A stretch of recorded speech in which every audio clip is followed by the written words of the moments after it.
Boa noite, Marina. Nós vamos falar sobre o princípio da boa-fé objetiva. Para iniciar, eu vou falar um pouquinho sobre a boa-fé, que é o comportamento sincero, honesto, é sinceridade, honestidade, é agir com boa-fé. Retidão de comportamento, especialmente falando do modo leal e justo de tratar outras pessoas, assuntos, negócios, etc.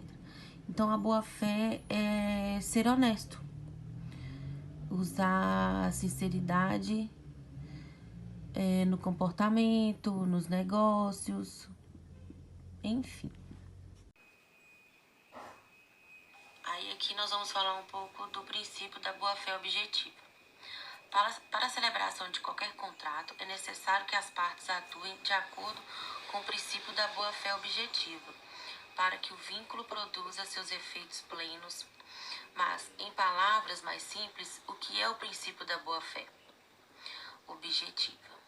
De acordo com o Código Civil de 2002, atualmente vigente, a boa-fé deve... Ou seja, a boa-fé objetiva atua como regra de probidade entre os contratantes, orienta a conduta das partes na relação obrigacional de modo a exigir a observância dos chamados deveres anexos ou laterais, que são pressupostos explícitos a qualquer tipo de negócio jurídico bilateral. Agora eu vou falar um pouco sobre desdobramento, também chamado de funções reativas, que possui 4 fundamentos, que são venere contra factum próprio, suppressio, surressio, tucoque. O desdobramento matriz da boa-fé objetiva é a regra proibitiva de origens medievais, denominada venere contra factum próprio. Essa expressão, generalmente, pode ser traduzida como a proibição de vir contra o fato que é próprio.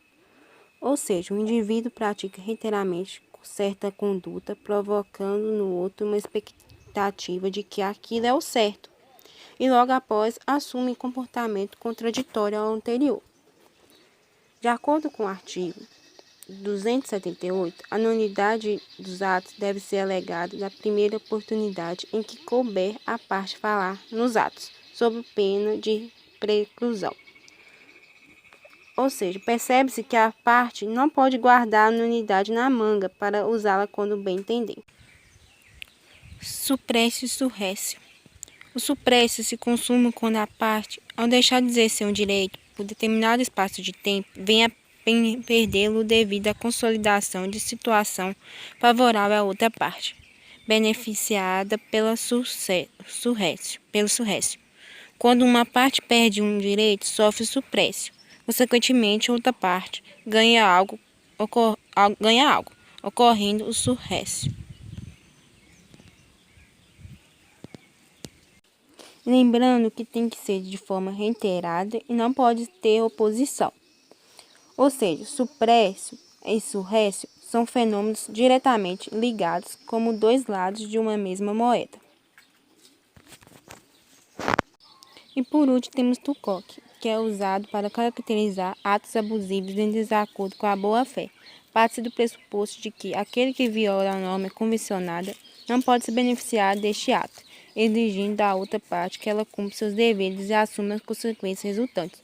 Ou seja, a parte não pode, o mesmo que uma parte receber, a outra também receberá. De acordo com o artigo 787, se o devedor não for obrigado a satisfazer sua prestação, senão mediante a contraprestação do credor. Este deverá provar que adimpliu ao requerente a execução sob pena de extinção do processo.